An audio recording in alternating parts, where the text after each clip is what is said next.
Une vue imprenable de la troisième ville la plus peuplée du Bénin.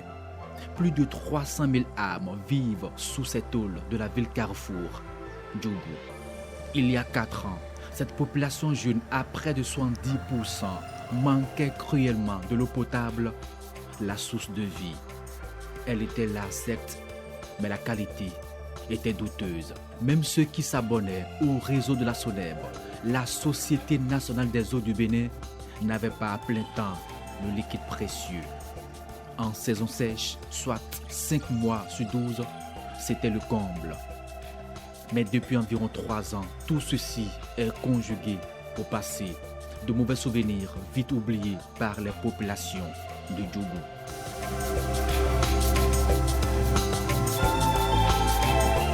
Le gouvernement a fait un effort très louable.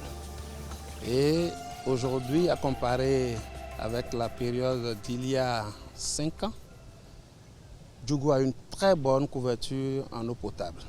L'eau potable coule à nouveau à flot des robinets.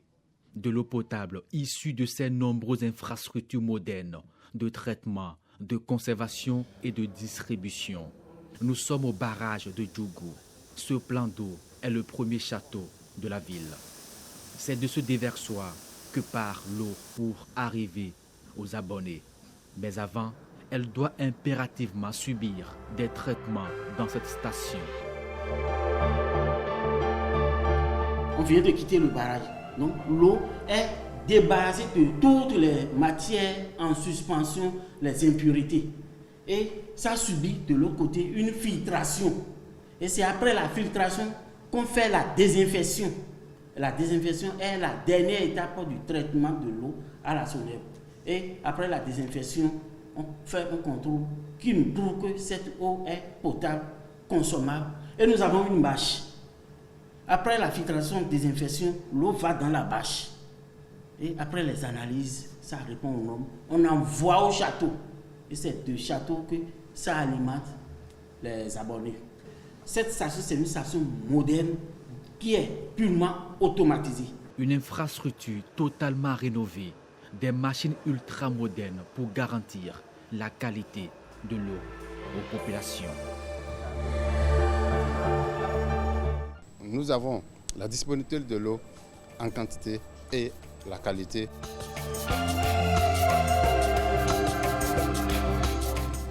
Djougou est une ville aujourd'hui comblée avec de nouvelles infrastructures, des investissements conséquents pour satisfaire les besoins en eau potable.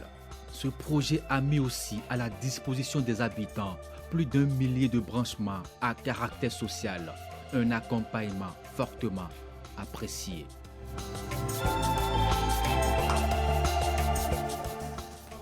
L'eau vient comme ça se doit. Il y a encore aussi la qualité qui accompagne. Sintede ilgo ko hali nera zalga nera agay amal sudu hali isinka do hali ichinto somen hinka hinza pompi wa suka amma maso chere hal helo ilna te ba chifo ba chini ba safo hal gonono masawo ba chinji ko kal hal gonono ba chinji kal hal gonono. Parakou, la métropole du Nord Bénin, 3e ville à statut particulier. Une ville qui par le passé a souffert le martyre en matière d'approvisionnement en eau potable dans les ménages. Ici, c'est un impressionnant déploiement en infrastructure, l'une des plus modernes de la sous-région. Le centre de contrôle du traitement d'eau potable, des bassins pour l'agitation et la floculation de l'eau, un système qui permet aussi la décantation. L'usine permet de produire jusqu'à 1800 mètres cubes par heure.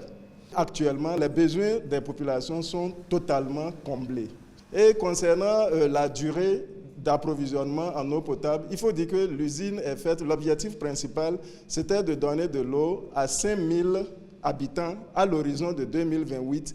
Et au fur et à mesure que la population s'accroît, la capacité de l'usine permet quand même de continuer à alimenter les populations pendant plus de 30 ans. Dans le département des Collines, l'État a corrigé une chose jamais réalisée par le passé. Une zone réputée pour sa carence en eau potable. Aujourd'hui, la couverture est presque intégrale. À Glazoué, à Dassazomé, de nombreuses infrastructures érigées, des châteaux d'eau pour suppléer la peine des populations, des infrastructures construites avec aussi l'appui du Japon.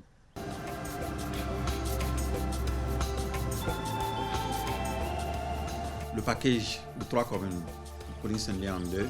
D'abord 3 communes, les communes de Savet, Glazoué et Dassazobé.